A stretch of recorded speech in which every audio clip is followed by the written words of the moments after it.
அவன் தன்னாலதான் எல்லாமே நடக்குதுன்னு ஒரு மன இதுல வச்சுட்டு எல்லாமே செய்யறது, தன்னை முன்னிலைப்படுத்துவது, பிறரை மதிக்காதது.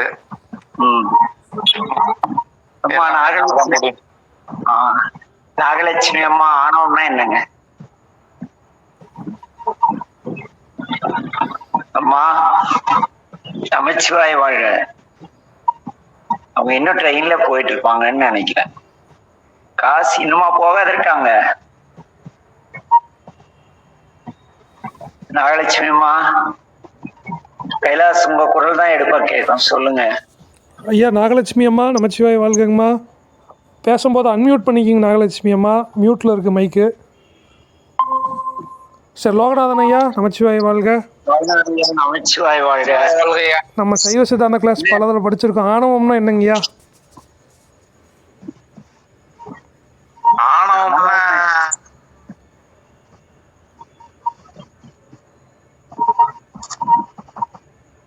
இப்படி கம்மன் இருந்தா அது கூட தான் ஆணவம். நமச்சிவாய வாழ்கையா. நமச்சிவாய வாழ்க. ஆணவம்னா என்னங்க? இவரு மௌனத்தால ஆணவம்னா என்னன்னு காட்டுறாரு. நீங்க நாகலட்சுமி அம்மா ஐயா, நான்கிற எண்ணமே ஆணவம் தானேங்க? இல்ல, நான் காலையில ஒரே இல்லையா இல்ல இருக்கு.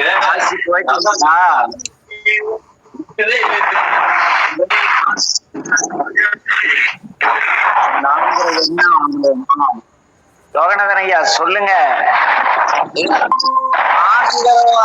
நானுங்கிறதே ஒரு ஆணவம் தான் ஐயா.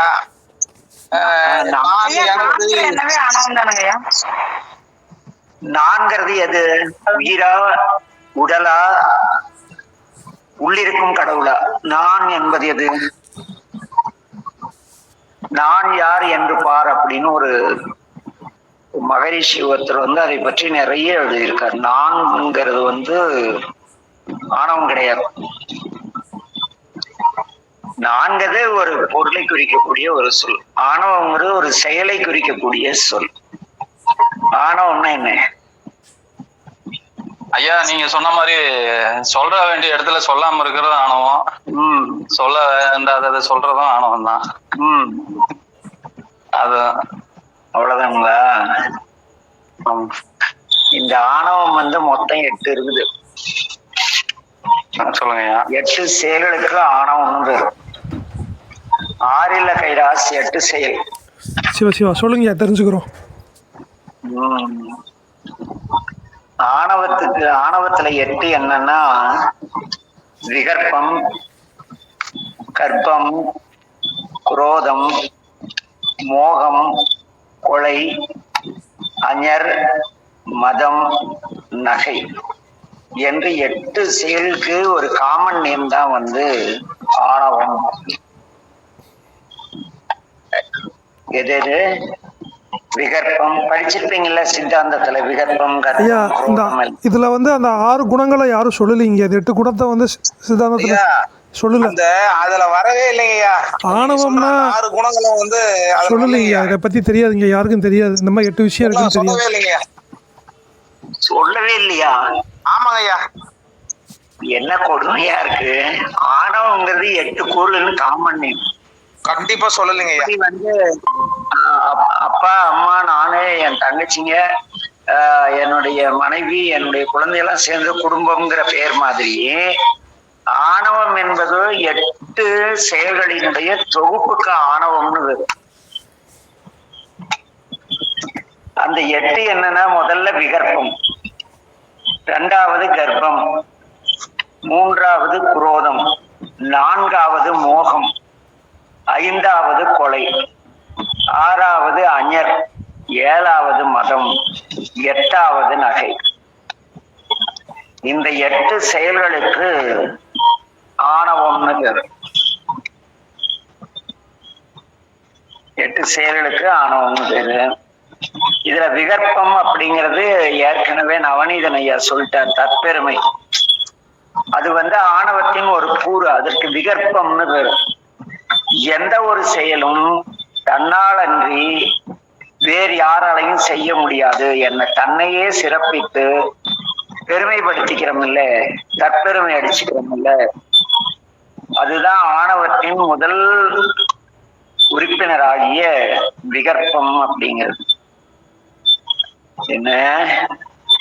என்னை தவிர யாரையும் அதை செஞ்சிட முடியும், நான் இல்லைன்னா இந்த திருவாசகம் உலகம் முழுக்க போயிட்டு இருக்குமான்னு தாமோதரன் நான் பேசுறாருன்னா அதுக்கு தற்பெருமைன்னு பேரு.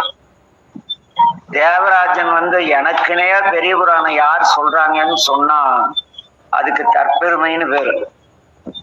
ஹரிகரன் தன்னை திருமுறை சித்தர்னு போட்டுட்டா அதுக்கு பேரு தற்பெருமைன்னு பேரு. ஏன்னா இவன் திருமுறையே இவங்கதான் உலகத்திலேயே கண்டுபிடிச்சு கொண்டு போன மாதிரி. இப்படி தன்னை பெருமைப்படுத்தி கொள்ளக்கூடிய செயலுக்கு, எளிமையா சொன்னா தன்னை பெருமைப்படுத்தி பேசக்கூடிய செயலுக்கு விகற்பம்னு பேர். அந்த தற்பெருமை எப்படி இருக்குன்னா, எந்த ஒரு செயலும் தன்னால் அன்றி பிறர் ஒருவராலும் செய்ய முடியாது. நான் மட்டும் இந்த அரண்பணி அறக்கட்டளை தொடங்கலைன்னா இத்தனை கோயில் வாழ்ந்திருக்குமான பேசினாவே அது தற்பெருமை. நான் மட்டும் இந்த இவர்கிட்ட கைலாஸ் கிட்ட பேசலன்னா, கைலாஸ்னால இந்த கூகுள் மீட் நடந்திருக்காருன்னு சொக்கர் சொன்னா தற்பெருமை. விகற்பத்துல மாட்டி ஆணவத்துல இருக்காருன்னு அர்த்தம். இங்க நம்ம அந்த வார்த்தைகளுக்குள்ளே போல குருஞான சம்பந்தருடைய பேரருள் அப்படி போயிட்டு அது அது கிடக்குது. ஒரு விளக்கம் வேணும் இல்லையா, எளிமையான விளக்கம். அதுக்காக 2, 3, 4ன்னு சேர்த்து சொன்னாரு. விகற்பம் என்பதற்கு ஆணவத்தின் முதல் கூறு என்ன? தற்பெருமை. நவநீதனையா நீங்க சொன்னதும் கரெக்ட் தான்.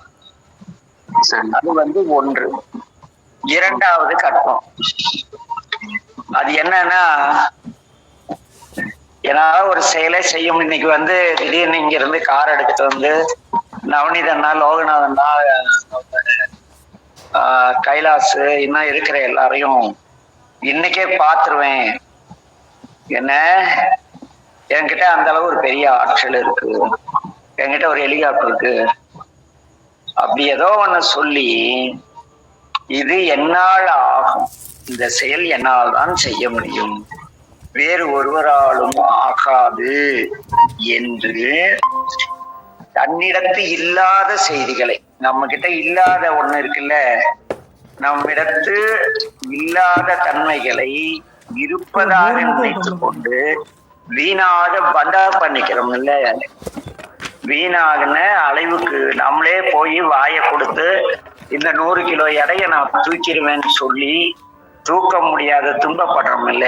நானாச்சுங்க இந்த பிரச்சனையை நீக்க, அப்படி சொல்லி நீக்க முடியாம கடைசியில நான் நீக்கிருப்பேன், இருந்தாலும் அப்படி வெட்டி பந்த பண்ணிட்டு வீண் அலைச்சலுக்கு ஆளாகிறோம் இல்ல. வீண் அலைச்சல், அது தமிழ்ல கற்பத்துக்கு எளிமையான விளக்கம் வீண் அலைச்சல், வீணாக அலைதல் அப்படின்னு பேர். ஆணவத்தின் முதல் என்ன? தற்பெருமை. அதுக்கடுத்து தன்னால் இயலாத ஒன்றை தான் மட்டுமே செய்ய முடியும் என்று பந்தா பண்ணிட்டு வீணாக எல்லாரையும் போட்டு குழப்பறதுக்கு பேரு வீண் அலைச்சல். இது 2ஆச்சா? ஐயா நமச்சிவாய வாழ்க. பாலனா நமச்சிவாய வாழ்க. தம்பி ஐயா நமச்சிவாய வாழ்க. நமச்சிவாய வாழ்க. கொஞ்சம் உங்களுக்காக மறுபடியும் ரிப்பீட் பண்ணேன். ஆணவம் 8 கூறுகளை உடையது. ஒரு குடும்ப உறுப்பினர்கள் போல, குடும்பம் என்பதற்கு 8 உறுப்பினர்கள் இருப்பது போல ஆணவத்திலே 8 உறுப்பினர்கள் இருக்காங்க.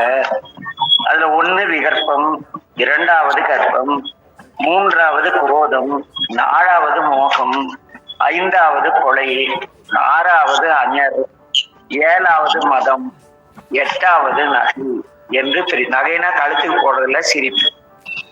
இப்படி 8 பேர் இருக்காங்க.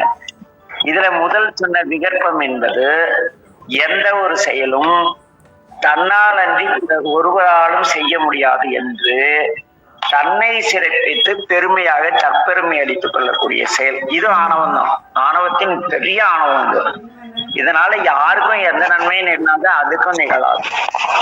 அதுக்கு அடுத்து ஒரு செயல் செய்ய நினைக்கிறோம், எனக்கு டிரைவிங்கே தெரியாது, இருந்தாலும் கார் வச்சிருக்கேன், ஆனா வந்து வரவும் போறவங்கிட்டலாம் இது மாதிரி இது என்காருங்க நான் அப்பவே காரே வந்து கம்பெனி வந்து ரிஜிஸ்ட்ரேஷன் பண்ண முன்னே எடுத்து வரப்ப நான் தான் ஓட்டிட்டு வந்தேன் அப்படின்னு சொல்லி போட்டு தெரியாத டிரைவிங்க தெரிஞ்ச மாதிரி வண்டிக்கிட்ட போய் நின்றுட்டு என்ன ஆகும், எது பிரேக்கு எது கீரு எது கீராடா இது ஸ்டேரிங்கா ஒன்றும் தெரியாம வீணா ஒரு அலைவுக்கு ஆளாகிறோம் இல்லை.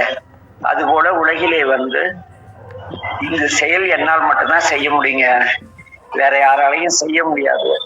ஏன்னா எனக்கு அப்படியெல்லாம் சிறந்த தன்மைகள் இருக்கு. என்கிட்ட இல்லாத தன்மைகளை இருப்பதாக பிறரிடம் கூறி அவர்கள் அந்த செயலை செய்ய செல்லும் பொழுது வீணாக ஒரு அலைச்சல் காலாயிட்டு கடைசியில நான் செய்யலாம்தாங்க நினைச்சேன், எப்படியோ மறந்து போச்சுங்க அப்படிங்கிறது. இது வீண் அலைச்சலை தரையது அந்த ஆணவம். இதற்கு கர்ப்பம்னு பேரு. அந்த அடுத்தது பாத்தீங்களா குரோதம். நமச்சிவாய. அடுத்தது குரோதம். குரோதம்ங்கிறதுக்கு தமிழ்ல என்ன சொல்றாங்கன்னா உட்பகை கொள்ளுதல். மனசுல பகைய வச்சுட்டு வெளியே நல்லவங்களாட்டம் நடிக்கிறது. இது ஆணவத்தின் ஒரு குரோதம். அதாவது கைலாசோ பாலன்னாவோ இருக்கிற ஒரு நாலேஜ் ஏதோ பார்த்துட்டு அந்த வெளியே சொல்லாம உனக்கெல்லாம் ஒரு நேரம் சமயம் கிடைக்கட்டும் பார்த்துக்கிறேன் அப்படின்னு உள்ள பகை கொண்டு அது பற்றி மனதில் கோபத்தோடு இருக்கிறோம் இல்லையா, அந்த செயலுக்கு உள்ளொன்று வைத்து புறமொன்று பேசுவார் உறவு களவாமை வேண்டும்னார் வள்ளல் பெருமான். வேற சொன்னா இது குரோதம். உட்பகை இருக்கிற ஆள்கிற பழகணுமா எப்ப வேணாலும் நம்மளை வீழ்த்து. அதனால அந்த உட்பகைக்கு ஆணவம் ஆணவத்தையும் ஒரு. அடுத்து மோகம். இதுதான் எல்லாருக்கும் பெரிய பிரச்சனை. எந்த பொருளை பார்த்தாலும் விருப்பம் கொண்டு இதை எப்படியாவது அடையணும்னு நினைக்கிறோம். என்ன அதுக்கு அப்ப என்ன அடையணுங்கிறதுக்காக நீங்க தேவையில்லாம அந்த ரெண்டாவது சொன்ன அந்த வீண அலைச்சலுக்கு ஆளாகும். இந்த பொருள் அப்புறம் கிடைக்கலன்னா என்ன பண்ணுவோம், அது நான் வாங்குறதா இருந்தாலும் விட்டுட்டேன் அப்படின்னு அதுல ஒரு தற்பெருமை வரும். ஆக இந்த அவாவுறுதல் காணும் பொருளில் எல்லாம் விருப்பம் கொண்டு அந்த பொருள்களை எல்லாம் தான் வாங்க நினைத்த மன அலைச்சலுக்கு ஆளாகுது இல்லையா, அதற்கு மோகம்னு பேரு. இது ஆணவத்தின் ஒரு இதனுடைய வெளிப்பாடா நம்முடைய செய்திகள்ல வந்து தேவையில்லாத எல்லாரும் காரி துப்புற மாதிரி நம்ம செயல்பாடுகள் இருக்கும்.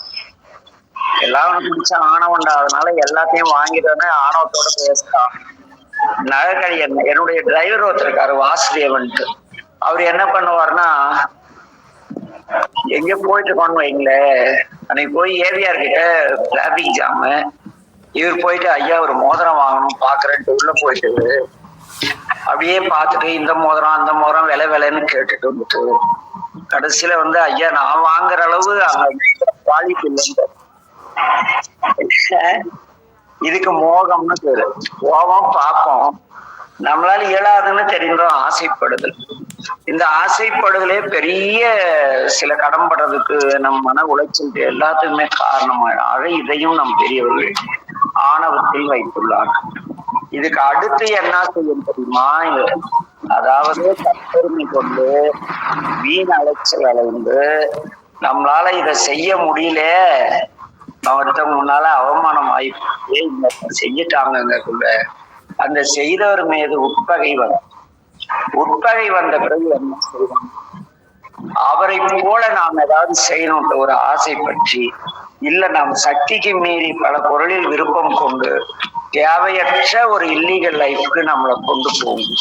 அது மட்டுமல்ல, அங்க நிற்கும் பொழுது நம் மனசுல நம்மளால கையாளாகிறப்ப என்ன பண்ணுவோம், ஒரு வயதான காலத்துல இன்னைக்கு நம்ம வகுப்புக்கு வரக்கூடிய ஒருத்தர், அவங்க இன்னும் டைரக்டா வகுப்புல தனிப்பட்ட முறையில அவங்க வகுப்புல இருக்காங்க. அவங்க சொன்னாங்க, வர வர எங்க அம்மா பண்றது பார்த்தா கொலைய பண்ணிடலான் இருக்கு. அம்மாவை கொலை பண்றியா, என்ன கண்ணு விஷயம். அவங்க படிச்சு அவங்களாலேயே ஒண்ணும் முடியல, அடிச்சுக்கிற தற்பெருமைக்கு அளவே இல்லாத போயிடுச்சுங்கயா. இதனால எனக்கு தேவையற்ற வீண் அலைச்சல் வருகிறது.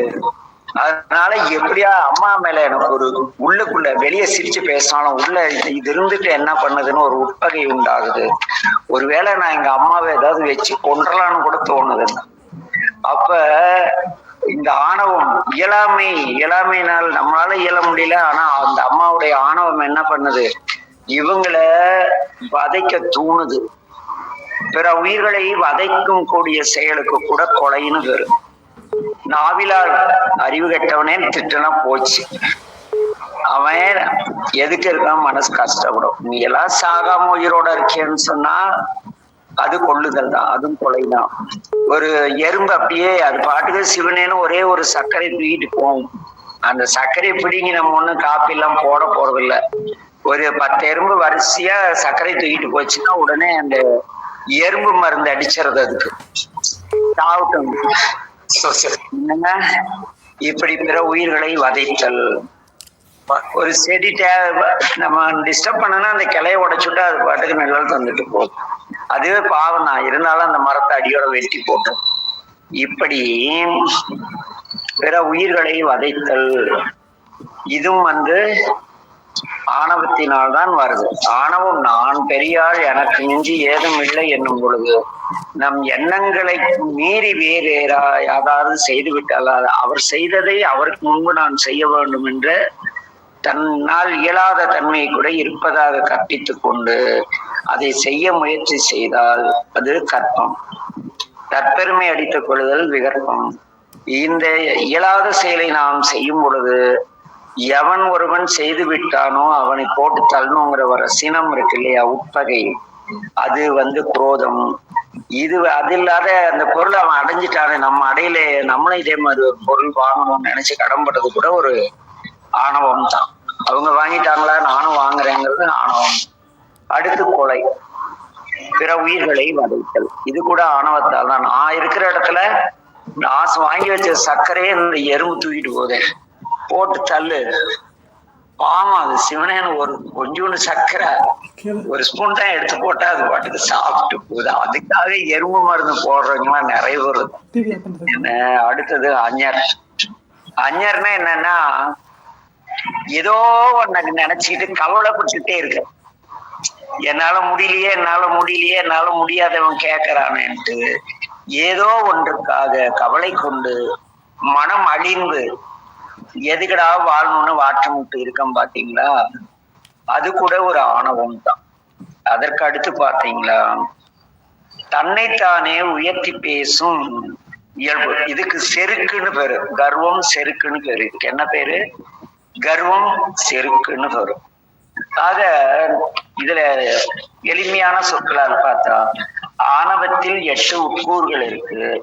ஒன்று தற்பெருமை, இரண்டாவது நம்மால் இயலாத செயலை தான் செய்ய முடியும் என்று அலைந்து வீண் அலைச்சல் செய்யப்படுவது, மூன்றாவது நமக்கு நம்முடைய ஆற்றாமையை வெளியே சொல்லாமல் மனசுல வச்சுக்கிட்டு உட்பகை கொள்ளுதல், அடுத்து காணும் பொருள் மீதெல்லாம் விருப்பம் கொண்டு நம்மால் அடைய முடியவில்லையே அவன் அடைந்து விட்டானே எப்படியாவது அதை நாம் வாங்க வேண்டும் என்று ஆணவத்தால் கடன் வாங்கி வாங்கிறது, அதற்கு அடுத்து பிற உயிர்களை சொல்லாலும் செயலாலும் அதைப்பது, அதற்கு அடுத்தது இல்லாத ஒன்றுக்காக ஏதோ ஒண்ணு நினைச்சிட்டு கவலைப்பட்டுட்டே இருக்கிறதே ஆணவம் தான்.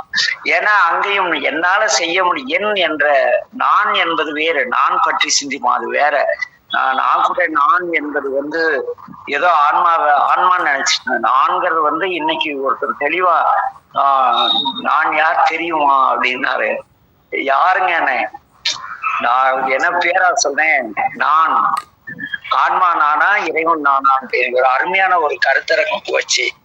அதுல என்ன அது என்னடா நான் அப்படின்ட்டு தெரியாத ஒண்ணுக்காக கவலை கொண்டு மனமழிந்து வாட்டம். அது ஏதோ ஒண்ணுக்காக காய்கறி வாங்கி இன்னைக்கு என்ன குழம்பு வைக்கணும்னு கவலைப்படுறது கூட ஒரு ஆணவம் தான். ஏதோ ஒரு காய் வாங்கி வச்சுட்டு போக வேண்டியதானே. என்ன இருந்தாலும் தினம் ஒரு காய்கறி வாங்குறோம், கீரை வாங்குறோம், குழம்பு வைக்கிறோம், ஏதோ பண்றோம். இல்ல ஒரு வேலை வந்துருச்சு அது நாளைக்கு செய்யணும் இன்னையில இருந்து கவலைப்பட்டு ஐயோ நாளைக்கு இந்த வேலையை எப்படி செய்வேன், செய்ய முடியுமா, என்ன ஏது செத்து சுண்ணாம்பாரு. அதுக்கு பேரும் அந்த ஏதோ ஒன்று கவலை கொண்டு மனம் அழிந்து மனவேதனைப்படுகிறோம் அல்லவா, அதற்கும் ஆணவம் என்று பேர். அடுத்தது என்னன்னா தன்னைத்தானே உயர்த்தி பேசுதல். சொக்கர் சொக்கர் யாரு, ஒரு டைட்டில் போட்டுக்கலாமா வரிசையா? சொக்கர் ஒரு ஞானாசிரியர், சொக்கர் ஒரு சித்தாந்த செம்மல்.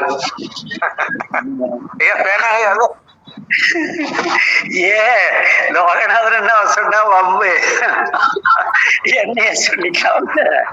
இல்ல அது வேணாங்கய்யா. இல்ல இல்ல அது எதுக்குன்னா அந்த செருக்கு கர்வத்துக்காக சொல்ற, வித்யாதர கர்வம். நான் யார் தெரியுமா, கம்பெனி ஓனர், நான் எவ்வளவு சம்பாதிக்கிறேன் தெரியுமா, என் லெவல் தெரியுமா, இது இப்படி இந்த செருக்கோடு பேசக்கூடிய செயலுக்கும் மதம் அப்படின்னு தான் பேரு. என்ன மதம் பிடித்தால் யானை அழிப்பது போல நாம் குடும்பத்தை அழித்து விடுவோம். செருக்கு வந்துச்சு எல்லாம் போச்சு, அவ்வளவுதான். அதற்கு அடுத்து ஒண்ணு இருக்கு, இது நம்ம எல்லாரும் பெரும்பாலும் செய்யக்கூடிய ஒரு செயல், நகை சிரிக்கிறது. பிறர் துன்பம் கண்டு இரக்கம் கொள்ளாது அவர்களின் இயலாமை நிலையையும் அவரிடம் உள்ள எளிமையான பொருள்களையும் பழித்து தன்னை மேலாக காட்டு. இந்த டம்டம் அடிச்சுக்கிறோம்ல, டம்பம், என்ன பெரிய நகை வாங்கிட்டா எங்கிட்ட இருக்கிற நகை மாதிரி இருக்கான்னு சிரிச்சிட்டமா, முடிஞ்சு போச்சு. அதான் ஆணவம் தான். பிற துன்பம், அவர் நம்ம நல்ல சாப்பாடு சாப்பிட்டு தூக்கி குப்பையில பாதிப்போம். இந்த கல்யாண மண்டபங்கள்லாம் பாத்தீங்களா, பசியோட வெளியே எவ்வளவு பேர் காத்துட்டு இருப்பாங்க. அந்த குப்பையில போட்ட இலைய பொறுக்கி அதுங்க திங்கும். அதை பற்றி யாருமே கவலையே பட்டுக்க மாட்டோம். அது தலைவிதி, அது திங்குது மாதிரி எப்படி எச்சை பொறுக்கி திங்கிறாங்கன்ட்டு அதை ஒரு கேவலமா பார்த்துட்டு நமக்குள்ள ஒரு நகை என்பது வெளிப்படையா சிரிக்கிறது மட்டுமல்ல, அகத்தால் சிரிப்பதும். நம்மலாம் நல்ல வேலைப்பா, நான் இவங்களாட்டம் இல்லை, நல்ல வேலை அப்படின்னு ஒரு சிரிப்பு சிரிச்சா கூட அது துன்பம்.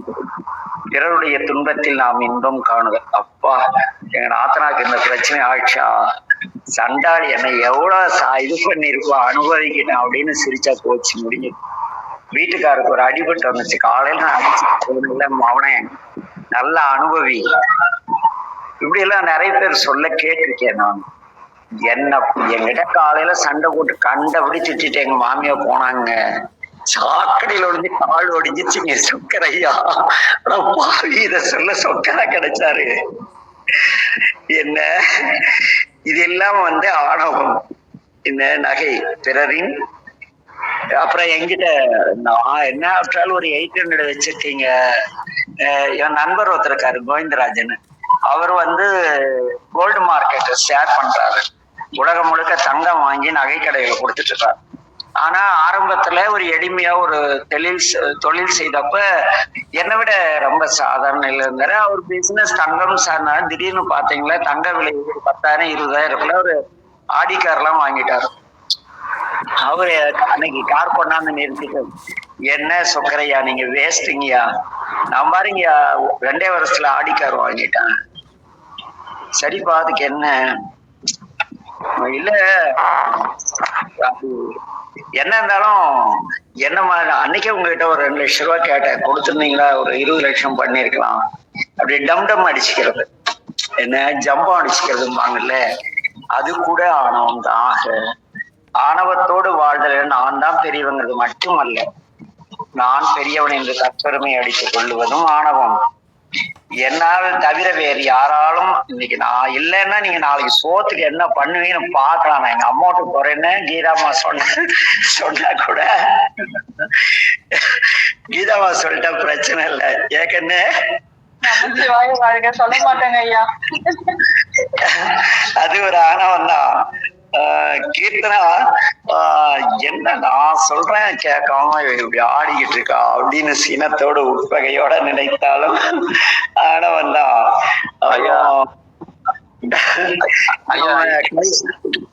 இருங்க முடிச்சுக்கிறேன், மறந்துடுவேன். கைலாஸ் என்ன எல்லா வேலையும் ஒரே மாதிரிதான். நான் சொக்கர்பட்டையில போய் நானும் வேலை செஞ்சுட்டு சொக்கரையா உதவியா இருக்கேன் அப்படின்னு ஆசைப்படுதல் ஆனவன் தான். இன்னைக்கு நடந்த நிகழ்வுல அப்படியே கோர பண்ண கொஞ்சம் சுவாரஸ்யமா இருக்கு. அப்புறமேட்டும் நான் போய் எங்க தங்கச்சி பையனை அறிவு கட்டண ஸ்கூலுக்கு ஒழுங்கா போக மாட்டேங்கிற, நீ எல்லாம் உருப்படவே மாட்டே அப்படின்னு அவ சொன்னா, ஏமாமா நீ இப்படி எல்லாம் பேசவே மாட்டேன், உனக்கு என்னாச்சு, நீதான் பெரிய இவன்னு தற்பெருமா வந்துருச்சானோ. ஐயோ என்னது இவன் திட்டா, இவன் நம்மள போடுறான், ஐயோ வார்த்தையில அவனை கொண்டுட்டோம், சரி சாரி சங்கராமன், மாமா இருக்காங்க டோன்ட் கவலைப்படாது அப்படி அவனை காம்ப்ரமைஸ் பண்றதுக்கு கொஞ்சம் ரிஸ்க் எடுக்க வேண்டியிருந்து. ஆகிய வார்த்தையினால் கொள்ளலும் கொலை எறும்பு சில ஏதோ பிற உயிர்கள் நம்ம வீட்டுல இருந்து சின்ன சின்ன ஏதோ ஒண்ணு எடுத்துட்டு போவோம்.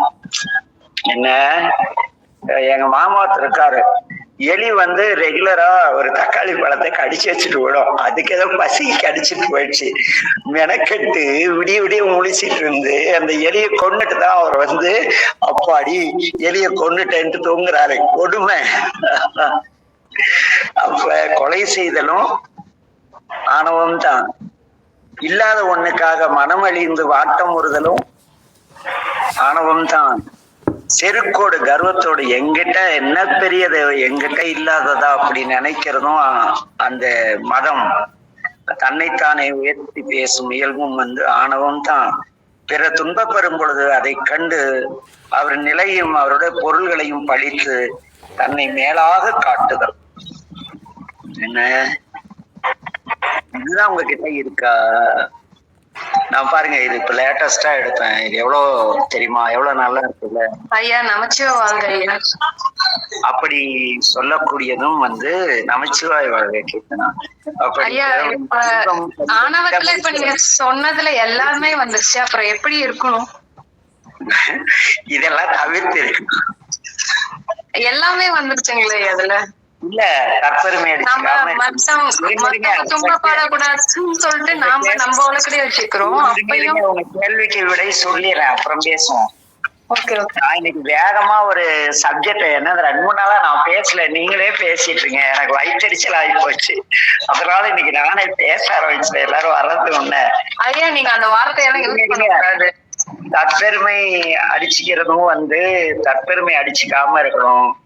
அப்புறம் வீணா நம்மளால முடியாத செயலை செய்யறதுக்கு அலையக்கூடாது. அடுத்தது பாத்தீங்களா, மனதுல நம்மளை விட ஒருத்தன் ரொம்ப இதா இருந்தா நம்மளை மீறி அவன் ஜெயிச்சுட்டா அதை பார்த்து உட்பகை கொள்ளக்கூடாது. ஆசைப்படலாம், தப்பு கிடையாது, பாக்குறதெல்லாம் வாங்கணும்னு ஆசைப்படக்கூடாது. அப்புறம் பாத்தீங்களா, பிற உயிர்களை வதைத்தல். நான் சொன்ன மாதிரி ஜாலியா சொன்னேன், யாரும் அப்படியாவது மாமியா கொடுமை பண்றதா இருந்தா யாரும் பண்ண மாட்டீங்கன்னு நினைக்கிறேன். கிளை விழுந்தாளா கால் உடைச்சுதா அப்படி என்ன எண்ணங்களாலும் செயல்களாலும் பிற உயிர்களை வதைத்தல், அதுக்கு கொலைன்னு பேரு. கத்தி எடுத்து கழுத்த இருக்கிறது மட்டும் கொலை கிடையாது, வதைத்தலும் கொலைதான். அடுத்தது இல்லாத ஒண்ணுக்காக நம்ம போனா ஒண்ணு ஆகாதுன்னு தெரியும், அதுக்கே கவலைப்பட்டுருவேன், அதை தவிர்த்தலாம் இல்லையா? அப்புறம் நான் பெரிய எனக்கு இல்லாத நாலேஜ் உனக்கு இருக்கா அது அப்படின்னு நினைக்கிறதும் தன்னைத்தானே உயர்த்தி பேசும் இயல்பு. இதுவும் இந்த தன்னைத்தானே உயர்த்தி பேச விட்டாவே எல்லாம் சரியா போயிடும் இல்ல. அவ எப்ப பாரு தன்னையே பெருசா காட்டுறாப்பா, சரியான மண்டகணம் முடிச்சவ, கர்வம் பிடிச்சவ சொல்றாங்கல்ல. அப்புறம் பிறர் துன்பம் கண்டு பிறருடைய இயலாமை கண்டு அவர்கிட்ட இருக்கிற பொருள்கள் சாதாரணமா இருந்தா கூட அதை பழித்து எங்கிட்ட இது பெருசுன்னு டம் அடிச்சுக்கோங்கள ஜம்பம். பிற துன்பத்தில் இன்புறுதல். ஏன் பிற துன்பத்தை பார்த்து இன்புறணும்? பாவம் அது கஷ்டப்படுது, கடவுளே அதையே அந்த மாதிரி நல்லா வச்சுட்டு போயிட்டே இருக்கலாம். சொன்னதுக்கு எதிர்மறையா நீங்க செயல்பட்டா எல்லாம் சரியா, ஆணவம் வராது. கீர்த்தி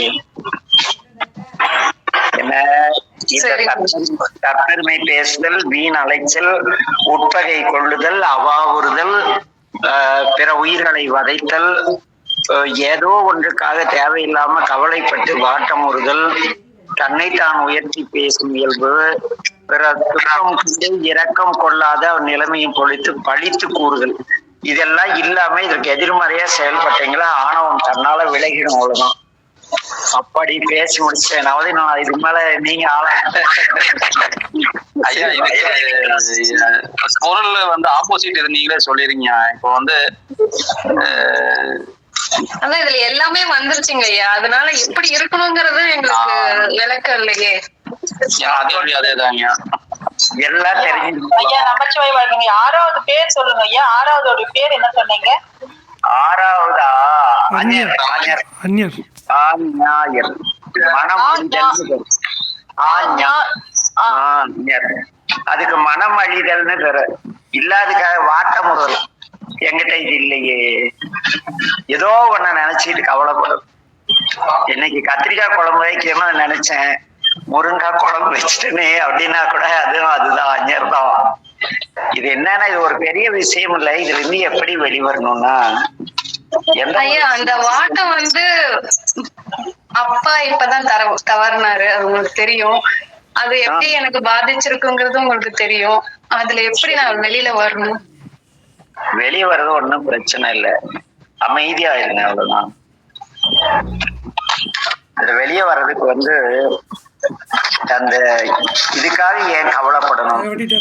ஏதாவது ஒண்ணு இப்ப அப்பா சொன்ன அந்த சூழ்நிலைக்காக நீங்க கவலைப்பட்டு மனம் அழிந்து வாட்டம் வருவதால் ஏதாவது நடக்க போகுதா என்ன? ஒண்ணும் நடக்க போறது இல்லை.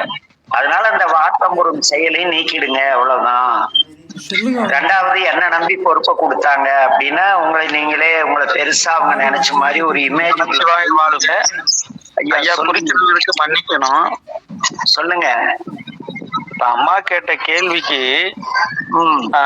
இதே கேள்வியதான் வந்து பகவான் கிருஷ்ணர்கிட்ட வந்து அர்ஜுனன் வந்து கேட்பாரு. இந்த மாதிரி எதிரில இருக்கிறதெல்லாம் என்னுடைய சித்தப்பா மாரு, என்னுடைய பங்காளிகள் இவங்கெல்லாம் இருக்காங்க, இவங்களெல்லாம் வந்து நான் கொன்னுட்டு நான் என்ன